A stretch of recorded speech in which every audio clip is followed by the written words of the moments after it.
வணக்கம்.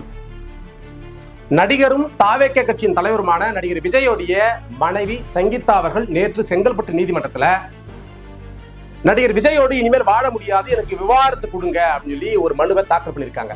அந்த மனுவில் ஒரு நடிகையோடு திருமணம் கடந்த உறவை விஜய் அவர்கள் மேற்கொண்டு வராரு. 2021 இருந்து நான் தனியா தான் வாழ்ந்துட்டு வரேன், அதனால உடல் அளவாலும் மனதாலும் நான் பாதிப்புக்குள்ளா இருக்கேன் விஜயால, அதனால எனக்கு விவாகரத்து மற்றும் ஜீவனாம்சம் வேண்டும் சொல்லி ஒரு மனுவை நேற்று செங்கல்பட்டு நீதிமன்றத்தில் தாக்கல் பண்ணியிருக்காங்க. இந்த விவாகரத்து மனு தாக்கல் செய்யப்பட்ட பிறகு ஒட்டுமொத்த சோசியல் மீடியாவும் மீடியாக்களும் இதைத்தான் விவாத பொருளா எடுத்துக்கிட்டு விவாதிச்சுட்டு வராங்க. இன்னைக்கு விவாத பொருளா விவாதிச்சுட்டு வராங்க. கரூர்ல ஒரு மரணம் நிகழ்ந்த பிறகு அந்த மரணத்துக்கு காரணம் திமுக தான் அப்படின்னு சொல்லி டிவிக தொண்டர்கள் பரப்பியதை போல இப்போ இந்த தேர்தல் நேரத்துல விஜயோடைய மனைவி விஜயிடமிருந்து விவாகரத்து கேட்டிருக்கிறத இதுக்கு பின்னாடி திமுக தான் பின்னணியா இருந்து இயங்குது அப்படின்னு சொல்லி ஒரு குற்றச்சாட்டை வச்சு விஜயோடைய மனைவிய எந்த அளவுக்கு தரக்குறைவா பேச முடியுமோ அந்த அளவுக்கு பேசி தார கிழிச்சிட்டு வராங்க. உண்மையிலேயே விஜயோடைய மனைவி ஒரு ஈழத்து பெண்மணி, ஒரு ஈழத்து பொண்ணை விஜய் திருமணம் செஞ்சதை புனகிதா அடைஞ்சு நாம எல்லாம் பதிவிட்டதெல்லாம் நம்ம பார்க்க முடியும். நம்மள ஒரு பெருமையா பார்த்தோம். அப்படிப்பட்ட ஒரு மனைவிய, தன் கட்சியின் தலைவருடைய மனைவிய, அந்த கட்சியுடைய தொண்டர்களே டாரா கிழிப்பதை நாம பார்த்து இதுக்கு ஒரு வீடியோ போடணும் அப்படின்ற நோக்கத்துல தான் இந்த வீடியோ போடுறோம்.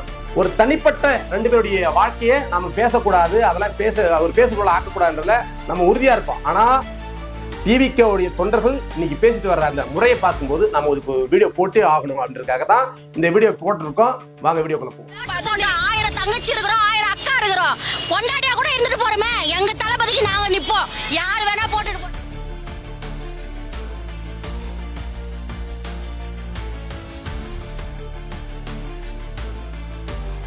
பொதுவா ரெண்டு பேருடைய தனிப்பட்ட வாழ்க்கையில யாரும் தலையிடக்கூடாது. அது அவங்க ரெண்டு பேரும் சேர்ந்து அவங்களுக்குள்ள மனக்கசப்பு ஏற்பட்டிருந்தா அதை பத்தி விவாதிச்சுக்கலாம், கோர்ட்டுக்கு போகலாம். அதை பத்தி நம்ம ஒன்றும் பேச போறதும் கிடையாது. கிட்டத்தட்ட மதுரை நீதிமன்றத்தில் மட்டுமே 5 லட்சம் வழக்கு இருப்பதாக சொல்லப்படுது. இப்போ விஜயோடைய வாழ்க்கையை பற்றி, அவருடைய விவாகரத்து குறித்து நம்ம பேசணுமா அப்படின்னா, அவர் பொது வாழ்க்கைக்கு வந்த பிறகு அது யார் வேணாலும் பேசலாம். ஏன்னா ஒரு பொது வாழ்க்கைக்கு வர்ற ஒரு ஆளுடைய வாழ்க்கையில நல்லது கெட்டது எல்லாம் பார்த்துதான் மக்கள் வாக்கு செலுத்துவாங்க, அவர் தலைவராக ஏற்றுக்குவாங்க, தலைவராக ஏற்கக்கூடாதுன்றதை முடிவு எடுப்பாங்க. அதனால விஜய் குறித்து, சங்கீதா குறித்து நம்ம பேசுவதற்கான எல்லா தார்மீக உரிமையும் இருப்பதாக நான் நம்புறேன். இந்த கரூர் மேட்டர்ல ஏற்பட்ட மாதிரியே இதுலயும் டிவிகே தொண்டர்கள் திமுக மீது கை நீட்டி இவர்கள் தான் இந்த வேலையை செய்யறாங்க, அவரால் தான் இவங்க தலைவருக்கு அவப்பெயர் ஏற்படுது அப்படின்னு சொல்லி ஒரு குற்றச்சாட்டை வைக்கிறாங்க. முதல் குற்றச்சாட்டுக்கு நம்ம பதில் சொல்லி ஆகணும். பொதுவா ஒரு விவாகரத்து வழக்கு நீதிமன்றத்துக்கு போதுறானா அந்த குடும்பம் அந்த பெண்ணுக்கு சித்திரவதை செய்தா, தனிப்பட்ட முறையில் கணவனால சித்திரவதை ஏற்படுதா, அப்புறம் கணவனுக்கு தகாத உறவு வெளியில் இருக்குதா, தாம்பதியத்துல அந்த கணவனும் மனைவியும் சரியா ஈடுபடுறாங்களா ஈடுபடலையா, இதெல்லாம் விசாரணை செஞ்சுதான் ஒரு கணவன் மனைவி ரெண்டு பேரும் பிரிவதற்கு விவாகரத்து நீதிமன்றம் கொடுக்கும். இதெல்லாம் கருத்தில் எடுத்துக்கொண்டு தான் பண்ணும். அப்படி இருக்கப்போ திமுக தான் இதுக்கு பின்னாடி இருந்து வேலை பார்க்குது அப்படின்னா நீதிமன்றம் இதையெல்லாம் விசாரிக்காமலா விவாகரத்து கொடுத்துருவாங்க விஜய்க்கும் சங்கீதாவுக்கும். அப்ப இந்த அடிப்படை விஷயம் கூட தெரியாத ஒரு தற்கூரிகளாக இவங்க இருக்கிறாங்க. அதனாலதான் விஜயுடைய மனைவியை இவங்க போற போக்குல எவ்வளவு இழிவுபடுத்த முடியுமோ அவ்வளவு இழிவுபடுத்துறாங்க. அதிலும் குறிப்பாக டிவிகேவுடைய ஒரு அபிஷியல் பேஜ்ல ஒருத்தன் போடுறான், இவன் ஒரு ஐட்டம்னு போடுறான். அப்ப எவ்வளவு தூரம் இறங்கி பேசுறாங்கன்றதை நீங்க பார்க்கணும். அப்போ அவர்கள் தொண்டர்கள் விஜய்க்கு தெரியாமலா இது போன்ற பதிவுகளை போடுறாங்க. இப்ப விஜய் அவர்கள் இப்ப அரசியல் பண்ணிட்டார். இதுக்கு முன்னாடி நிறைய நடிகர்கள் வந்திருக்காங்க அரசியலுக்கு. குறிப்பா எம்ஜிஆர் அரசியல் ஒரு சினிமாவில இருந்து அரசியலுக்கு வந்தவர்.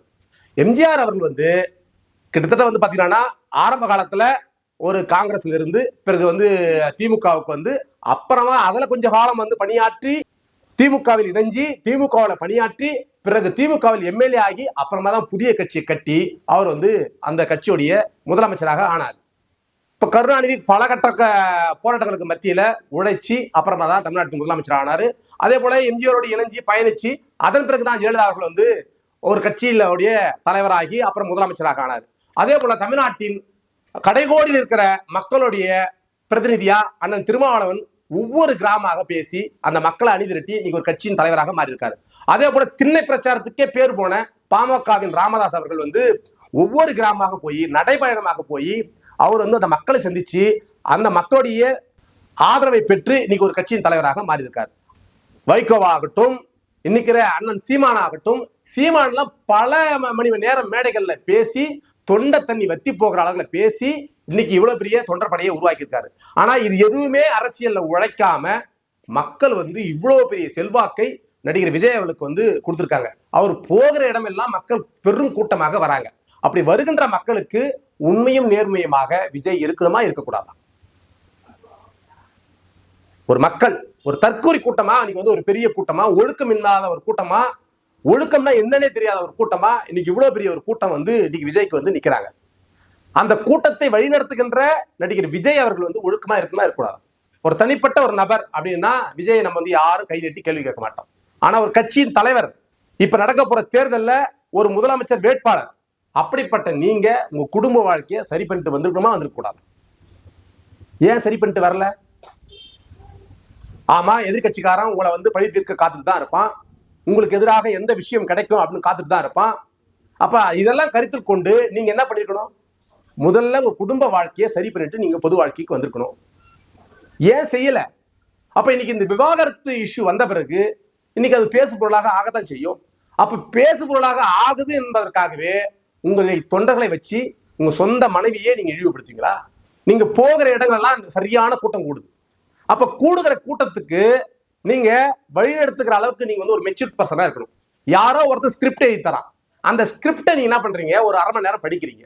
படிச்சுட்டு நீங்க இறங்கி போன பிறகு நீங்க எந்த ஊர்ல இருக்கிறீங்க, எந்த வீட்டுல இருக்கிறீங்க, எங்க இருக்கிறீங்களே தெரியல. தமிழ்நாட்டில் எத்தனையோ இஷ்யூ நடந்துட்டே இருக்கு, தினம் தினம் செய்தி தான். ஆனா அந்த செய்திக்கெல்லாம் விஜய் ரியாக்ட் பண்றதே கிடையாது. அவருக்கும் அதுக்கும் சம்பந்தமே இல்லாத அளவுக்கு எங்கேயோ ஒரு மூலையில அமைதியா இருக்காரு. திடீர்னு ஒரு நாள் ஒரு இடத்துல ஒரு சந்திப்பு கூட்டம் வைக்கிறாரு, அங்க போறாரு, மேடை ஏறாரு, நாங்களும் திமுகவும் தான் போட்டி, எங்களுக்கும் திமுகவுக்கும் தான் போட்டி அப்படின்னு சொல்லி வீரவசனத்தை பேசிட்டு சினிமா வசனங்களை பேசிட்டு இறங்கி போயிடுறீங்க. அதன் பிறகு நடக்கிற எந்த ஒரு பிரச்சனைக்கும் உங்களுடைய குரலே கிடையாது. சரி, நீங்க தான் இப்படி இருக்கீங்க. உங்களுடைய இரண்டாம் கட்ட தலைவர்கள், உங்களுடைய தொண்டர்கள் யாராவது ஒரு மெச்சூர் பர்சனா, ஒரு அரசியல் தெளிவு பெற்றவங்களா யாராவது இருக்காங்களா? இல்ல. இப்ப தொடர்ச்சியாக தேர்தல் வந்த பிறகு எல்லா ஊடகங்கள்லயும் இப்ப விவாதங்கள் நடத்தி வராங்க. அந்த விவாதங்கள்ல பங்கு கொள்ற அளவுக்கு உங்க கட்சியில இருந்து யாருமே ஒரு அறிவார்ந்த ஒரு நபரே கிடையாது. உங்க கட்சியுடைய நிலைப்பாடு என்ன, உங்க கட்சியுடைய கொள்கை என்ன, நீங்க என்னென்ன மாதிரியான நலத்திட்டங்களை மக்களுக்கு அறிவிக்க போறீங்க அப்படின்னு விலைக்கு பேசுறதுக்கு உங்க கட்சியில இருந்து இதுவரையிலும் நீங்க யாரையும் ஒருத்தரையும் தயார் பண்ணவே இல்லை. அப்ப உங்களுக்கு கூடுகின்ற கூட்டத்தை நீங்க வழி நடத்துறதுக்கு கூட உங்களுக்கு தெரியலன்னு தான் அர்த்தம். விஜய் அவர்கள் இப்ப அவர் போற இடங்கள்லாம் இவ்வளவு ஒழுக்கமின்மை நடக்குது. ஒழுக்கம்னா என்னன்னு கேட்கிற தொண்டர்கள் தான் வராங்க. அவர்களுக்கு எதிராக ஒரு பொது அறிவிப்பு, பார்ப்பா இந்த மாதிரி நீங்க இருக்கணும், இப்படி எல்லாம் கூட்டம் நடத்தணும் அப்படின்னு சொல்லி மாவட்ட அளவுல நிர்வாகிகளை கூட்டு, ஒன்றிய அளவுல நிர்வாகிகளை கூட்டு, பஞ்சாயத்து அளவுல நிர்வாகிகளை கூட்டு ஒரே நாள்ல ஒரு உத்தரவு போட்டு இந்த மாதிரி நடக்கணும் கூட்டங்கள், இதுல இருந்து இது எதுவுமே பிசுறு தட்டக்கூடாது, இந்த அளவுக்குலாம் ஒழுக்கமின்மையாக யாரோ தொடர்கள் வரக்கூடாது அப்படின்னு சொல்லி இதுவரையிலும் நீங்க எந்த தொடர்களுக்காக உத்தரவு போட்டிருக்கீங்களா? இந்த உத்தரவு போட்டிருந்தா தொடர்ச்சியாக இந்த மாதிரி செயல்களா நடக்குமா? ஆனா விஜய் அவர்கள் அந்த மாதிரி உத்தரவுகளை இதுவரை எதுவும் போடல. அதுக்கு போடாததுக்கு காரணம் இருக்கு. என்ன? அந்த மாதிரி கூட்டங்கள் கட்டுக்கடங்காத கூட்டங்கள் வர்றத விஜய் ரசிக்கிறாரு. ஏன் ரசிக்கிறாரு அப்படின்னா, ஊடகங்கள் அது ஊதி பெருசாக்கும். அப்ப தனக்கு ஒரு பெரிய மாசான ஒரு கூட்டம் இருக்குது, அந்த கூட்டத்தை விஜயாலே கட்டுப்படுத்த முடியாது, அவ்வளவு பெரிய கிரௌடு கூடுது அப்படின்னு சொல்லி விஜய் பேசு பொருளா அந்த விஷயங்கள் ஆகுன்றதுல ரசிக்கிறாரு. அதனாலதான் ஒழுக்கமின்மையா நடக்கிறான். இதெல்லாம் ஏன் செய்யறாங்க அப்படின்னா, இதையெல்லாம் பார்த்து ஊடகங்கள் பெருசாக பேசு பொருளாக ஆக்கணும் அப்படிங்கிறத விஜய் ரசிக்கிறாரு. அதனாலதான் ஒழுக்கமின்மையாக நடக்கிறான். நடிகர் விஜய் குறித்து யார் வேணாலும் பேசலாம். ஆனா அந்த சங்கி கூட்டங்கள் ஏன் பேசுறாங்க? இங்க பாருங்க, இந்த வீடியோல சொன்ன போது எல்லாம் கோவப்பட்டுட்டாங்க. இனிமேல் ரசிகர்கள் புரிஞ்சுக்குவாங்கல்ல, செங்கல்பட்டு நீதிமன்றத்துல போய் இப்ப அந்த அம்மா வழக்குக்கே போகுது. என்ன முன்னுதாரணம் தலைவன்? நீ என்ன முன்னுதாரணம்? ஒரு தலைவன் எப்படி இருக்கணும்? ஒரு தலைவன் எப்படி இருக்கணும் இதை யார் கேட்கறது? அர்ஜுன் சம்பத் கேட்கிறாங்க. ஒரு தலைவன்னா எப்படி இருக்கணும்? அதே நான் உங்ககிட்ட கேட்கிறேன். நீங்க ஆதரிக்கிற உங்க தலைவரான அடல் பிகாரி வாஜ்பாயுடைய வாழ்க்கை என்ன?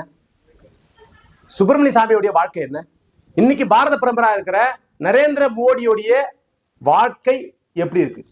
சாட்சாத் இந்திய பாரத பிரதமரான நரேந்திர மோடி அவர்கள் ஜசோதா பென் அப்படிங்கிற ஒரு பெண்ணை திருமணம் செய்யறாரு. அந்த திருமணம் செஞ்சு அந்த அம்மா சொல்றாங்க 3 மாத காலம் தான் என்னோட வாழ்ந்தாரு, அதுக்கப்புறம் ஓடி போயிட்டாரு. ஓடி போயிட்டு 2014 வரலும் இந்த உண்மையை நரேந்திர மோடி அவர்கள் வந்து யாருக்குமே சொல்லல. 2014 பொது தேர்தல் நிக்க வேண்டிய நிர்பந்தம் அப்படி ஒரு பெரிய கேள்வி எழுந்த பிறகுதான் அவர் வந்து அந்த விஷயத்தை ஒத்துக்கிறாரு. ஆமா, ஜசோதா பெண்ணை வந்து நான் திருமணம் செஞ்சுக்கிட்டேன், அந்த அம்மாவோட நான் வாழ முடியலன்னு சொல்லி அவர் ஒத்துக்கினாரு. அது வரல அதை மறைச்சுதான் வச்சிருந்தாரு. அப்ப நீங்க ஆதரிக்கிற பாரத பிரதமரான நரேந்திர மோடியுடைய வாழ்க்கையே இப்படி இருக்கு. இதுக்கு முன்னாடி பிஜேபியுடைய பாரத பிரதமர் இருந்த வாஜ்பாய் குறித்து ஊடகங்கள் என்ன பேசியிருக்கு? ராஜ்குமாரி கவுல் அப்படிங்கிற ஒரு பெண் வந்து அவருடைய கல்லூரி காலத்து தோழி. அந்த அம்மாவுக்கு வந்து ஒரு கணவன், இந்த பிரிட்ஜ் நாராயணன் சொல்லி அவருக்கு வந்து ஒரு கணவன். அவங்க 2 பேரும் கணவன் மனைவியும் ஒரு வீட்டுல வாழறாங்க. அவங்க கூட இந்த அடல் பிகாரி வாஜ்பாய் வந்து சேர்ந்து வாழறாரு. அப்போ இந்த பிரிட்ஜ் நாராயணனுக்கு எல்லா தகவலுமே தெரியுமா? அந்த 2 தோழியும் தோழனும் 2 பேரும் வந்து ஒரே வீட்டுல தங்கி வாழ்ந்ததை அன்னைக்கு வந்து ஒரு பேசு பொருளாக ஊடகங்கள் பேசினாங்க. திருமணம் கடந்த உறவு அவங்களுக்கு இருந்ததாக அன்னைக்கு ஊடகங்கள்ல ஒரு பேசு பொருளா மாத்தினாங்க. பிற்காலத்துல அடல் பிகாரி வாஜ்பாய் வந்து அந்த ராஜ்குமாரி கவுல் அவங்களுடைய பொண்ணதான் நமிதா கவுல் தான் வந்து எடுத்து ஒரு தத்து புள்ளியா வளர்க்கிறாரு. அப்போ அந்த நேரத்துல ஊடகங்கள் அது என்ன பேசினாங்க அப்படின்னா, அடல் பிகாரி வாஜ்பாய்க்கும் ராஜ்குமாரி கவுலுக்கும் ஒரு திருமணம் கடந்த உறவு இருந்ததாக அன்னைக்கு ஊடகங்கள் பேசினாங்க.